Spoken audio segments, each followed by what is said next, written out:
can be raised like a drawbridge to prevent sudden intrusions.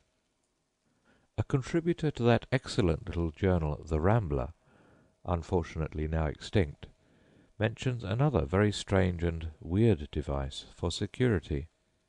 "In the state-room of my castle," says the owner of this death-trap, "is the family shield, which on a part being touched revolves, and a flight of steps becomes visible. The first, third, fifth, and all odd steps are to be trusted, but to tread on any of the others is to set in motion some concealed machinery which causes the staircase to collapse, disclosing a vault some 70 feet in depth, down which the unwary are precipitated." At Tightenhanger House, Hertfordshire, and in the old manor house of Newport, Isle of Wight, where the captive King Charles I spent some of his last melancholy days, there are rooms with passages in the walls running completely round them. Similar passages were found some years ago while making alterations to Highclere Castle, Hampshire.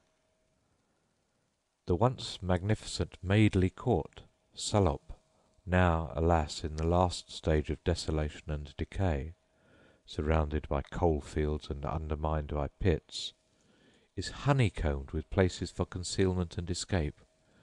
A ruinous apartment at the top of the house, known as the chapel, only a few years ago wainscoted to the ceiling and divided by fine old oak screens, contained a secret chamber behind one of the panels. This could be fastened on the inside by a strong bolt. The walls of the mansion are of immense thickness, and the recesses and nooks noticeable everywhere were evidently at one time places of concealment.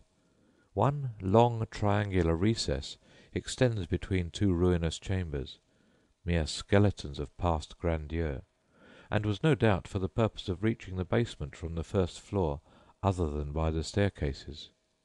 In the upper part of the house a dismal pit or well extends to the ground level, where it slants off in an oblique direction below the building, and terminates in a large pool or lake, after the fashion of that already described at Baddesley Clinton in Warwickshire. Footnote: this house, Madeley Court, must not be confused with the Upper House, connected with Charles II's wanderings. End footnote. Everything points to the former magnificence of this mansion. The elaborate gatehouse, the handsome stone porch, and even the colossal sundial, which last, for quaint design, can hold its own with those of the greatest baronial castles in Scotland. The arms of the Brooke family are to be seen emblazoned on the walls, a member of whom, Sir Basil, was he who christened the hunting lodge of the Giffards Boscobel, from the Italian words bos cobello, on account of its woody situation. It is long since the Brookes migrated from Madeley, now close on 2 centuries. The deadly-looking pits occasionally seen in ancient buildings are dangerous, to say the least of it. They may be likened to the shaft of our modern lift, with the car at the bottom, and nothing above to prevent one taking a step into eternity.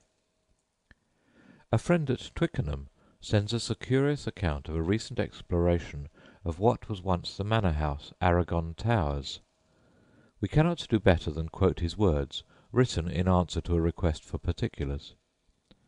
"I did not," he says, "make sufficient examination of the hiding-place in the old manor house of Twickenham to give a detailed description of it, and I have no one here whom I could get to accompany me in exploring it now.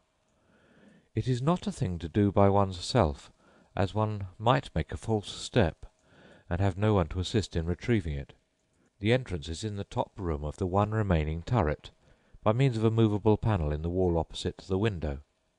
The panel displaced, you see the top of a thick wall, almost on a line with the floor of the room. The width of the aperture is, I should think, nearly 3 feet, that of the wall top about 1.5 feet.